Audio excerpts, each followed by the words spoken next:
Hello and welcome to Antlia, episode 34. I've been trapped in the middle of nowhere for the last couple of weeks, but now I'm back, and hopefully I can get these episodes pumping again. Things are really rough with Ermor as usual. At least Katis doesn't look interested in dogpiling him. He did just hit enchantment 4, not a whole lot really he's got going on with his research goals, and he's losing ground nearly everywhere from everyone, though he did put a very small sieging force onto one of Agartha's forts that was originally Ermor's fort. We'll go ahead and check out a couple of battles. This is the raiding party that Ermor sent down, led by his Pontifex Maximus. Just some Equite, which is more than enough to handle PD, but not quite enough to handle all of these Sacreds, as well as a bunch of mounted Herdmans on an attack rear order, which didn't even really get to do that much, but they're definitely a threat to that Pontifex. And here we have a rather strange looking raiding party from Yomi, a demon samurai wearing nothing, a gigantic bird. Looks like the Onishugo is just buffing himself a bit and going into melee range, while the Phoenix is casting some Falling Fires, which is doing quite a bit of damage, and then is switching over to some phantasmal spam to help back up the Onishugo. More than enough to take care of this little PD. Phoenix could probably do it by itself. And I think Ermor has pretty much given up. No movements, not much recruitment, no messages. I mean, I don't even think he's going to try to dig himself out of it. Good example of the importance of diplomacy. If Ermor had one ally, he might not be in this position. Katis received a message from Ermor, I think just before Ermor had pretty much given up, looking for a non-aggression pact, which Katis basically gave him anyway. Yomi is looking for a Moonvine bracelet and is talking about fighting Agartha after fighting Ermor, potentially. Katis is on his way to Thaumaturgy 5. Actually found no magic sites among all of this site searching right here. Pretty disappointing. But his pretender did wake up. Now, I think this was a pretty easy one to guess, given how good his scales are and his titles and, well, the name of it. Just an Earth 4, Astral 4 monument. These things are very limited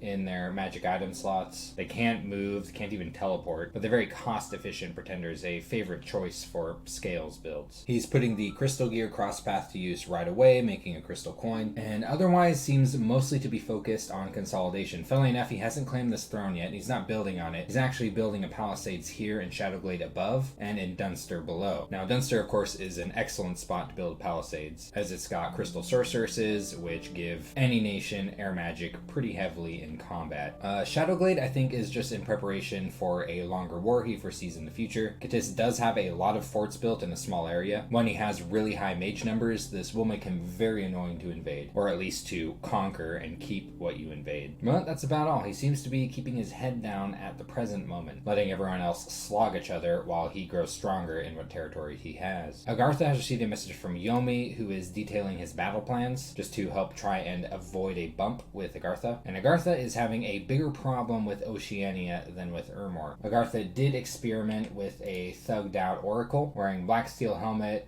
black steel full plate earth boots, and Girdle of Might. There's a big pile of earth gems right here. And this here is what the Oracle has to defeat. We'll see if it can do it by itself. Might be a little bit difficult with this extremely high encumbrance. Already looking at 25 fatigue after casting Summon Earth Power. Let's see what else. Got Iron Skin, Fire Shield, Legions of Steel. Look at this. 93 fatigue at this point. And it blesses itself. And oof. It's already taken significant damage and is just about fatigued out. Yep, 9 HP left, 116 fatigue, and there it goes.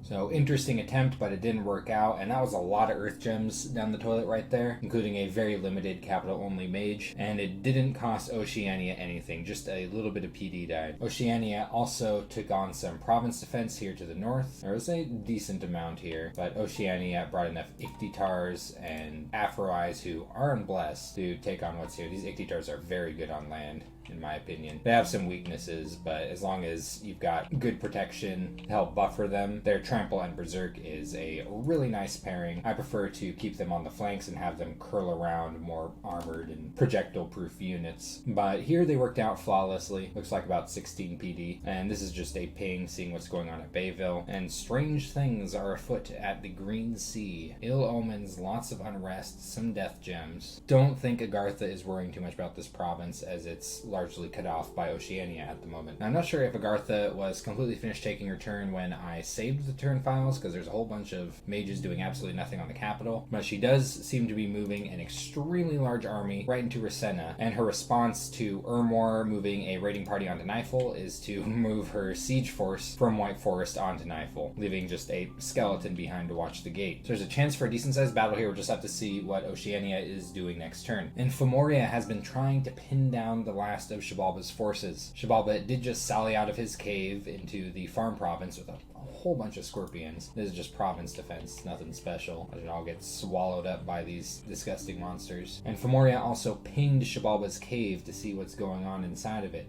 Looks like a whole bunch of nasty stuff with bat people and skeletons and drugged virgins. And that horsey dude just clearing right out of here. Femoria is also checking out this throne down here in the southeast of the territory. The same throne that borders Katis. Sitting on it are a very large amount of vine ogres. Pretty tanky units, and their attacks are also okay. They do a decent amount of damage. An enormous pile of berserking centaur cavalry, 4 attacks per square, including a charge bonus on these lances, so these will be pretty obnoxious. There's a lot of them here. Then we've got a windmaster, a cloud mage, another cloud mage. All of these are holding air gems. A dryad, not enormously powerful, but is capable of casting swarm, as well as a random blood guard holding a thorn staff. Kind of interesting. I wonder what his story is. Where I got mixed up in this crowd. So I'd consider this a more annoying level 2 throne. Definitely one that you could get punished for trying to take early on, with this huge sack of HP sitting right here and then all these lance strikes. We'll see who makes the first move between Femoria and Katis. And Femoria is hiring some mercenaries. Both of them are astral mages, and he's instantly putting them to work casting arcane probing, looking for more astral sites. The Ghoul Father also has a decent number of siegers if he ever wanted to put them to work. I think he's more interested in these magic paths, as these are paths and cross paths that Femoria does not have a whole lot of. Looks like he's keeping a constant radar check here on the Endless Caverns. Is actually veering this siege army right up into Xibalba's capital, which is good because it's starving at the moment. Giants eat a lot of food. And he's moving a decently sized army here into Monarch Woods. Not a whole lot of mage support, just has some skeleton spam as well as thunderstrike spam. And we do have his pretender awaken, which is simply a Death 5 Demi-Lich. This thing could conceivably climb up Death a little more without empowerment, wearing a helmet and some rings, or if he wanted to be a little wacky, he could give him a couple of arms and have him hold his staff. But there's not really too much pressure to put that weight onto his pretender. It could potentially be easier to climb Death with something like a Numidian sorceress, just because of all of the available slots. In Vanheim's lands, Yomi is looking for a non-aggression pact and is working on dividing Ermor's lands between them. Vanheim is doing very well in his war against Ermor. He's completely cleaned up the raiding parties that Ermor had sent down into his lands, is doing some cleanup raiding up around Ermor's capital, and is getting more sieging force onto it. Now it sort of seems like he's given up on moving into the south at all.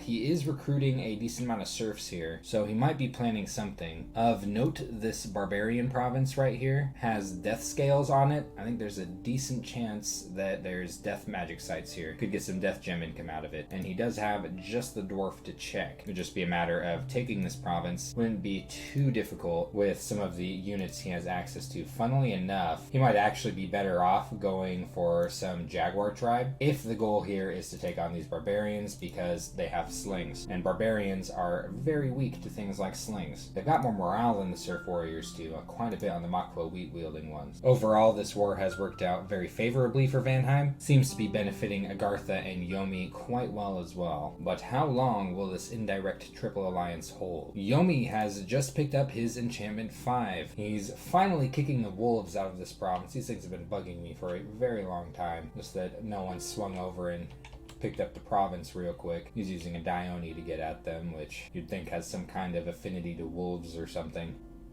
Oh yeah, look at that. The regular wolves stuck around longer than the dire ones. And a rather large group of villains sensed an opportunity after seeing, I guess, a demon samurai and a giant bird come in and take over the province. They thought that, oh, we could take these guys, and here they come in. Well, the bird isn't doing that much damage. It would mostly be the Oni Shugo taking them one step at a time. Yeah, wow, they're running from him. Damn, barely took anything to get them to scram. And now Yomi is picking through the leftovers of Vermore's territory. He is giving this territory to Vanheim. That is not the case for Levandalon, so he might be moving up here. There's a lot of mages on this province, so it might be kind of dirty to capture. He's doing a decent amount of site searching with some of his raiding boys. I do wonder if he'll have enough forces to storm this fort right here. And Shabalba is receiving a message from Yomi, who's seeing if he can do anything to help against Femoria. I think it's a little bit late for that. Even the people in his lands aren't seeing much of a future for Shabalba. He did finally finish this fort in this cave, and immediately he's moving right out of it with most of his stuff to help and relieve Swinland right here, and I guess reorganize in the face of large Fomorian armies. Looks like he's holding on to most of his gold in preparation for potentially being upkeep heavy. It does look like he'll at least be trying to take down as much of Fomoria's stuff as possible on his way out. I still think that as long as there's something to bless these scorpions, these will be a hurdle for Fomoria to step over. And Oceania is really popular right now. Pretty funny. A lot of people looking for friends. Katis is telling Oceania that Agartha is growing very strong, and he is soon going to join the war against Agartha that Oceania is already waging. Fomoria is looking for water boosters from Oceania and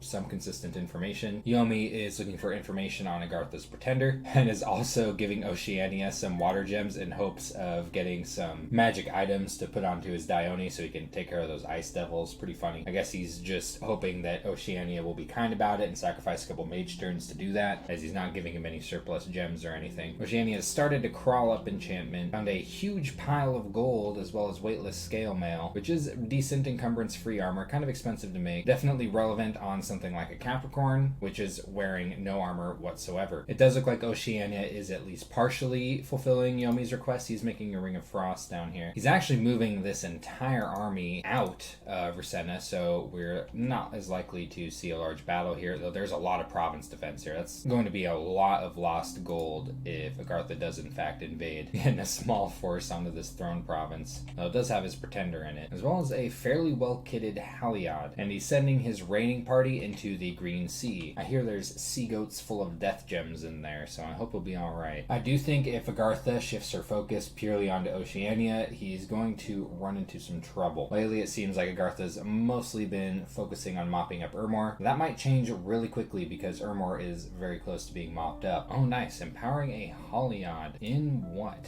Death. Okay. Now I'd personally be tempted to maybe empower an air one in death, just for the air death cross path, or maybe even a higher level nature one, because there's some pretty good nature death cross path stuff that requires high levels of both, at which point I'd probably consider something like a nature 4 air 1 Capricorn. Still kind of interesting. I wonder what his plans are with it. So that's been turn 35 of Antlia. Hopefully I can get these episodes back on track. I'll be continuing the Andromeda series next, and we should see a new episode coming soon.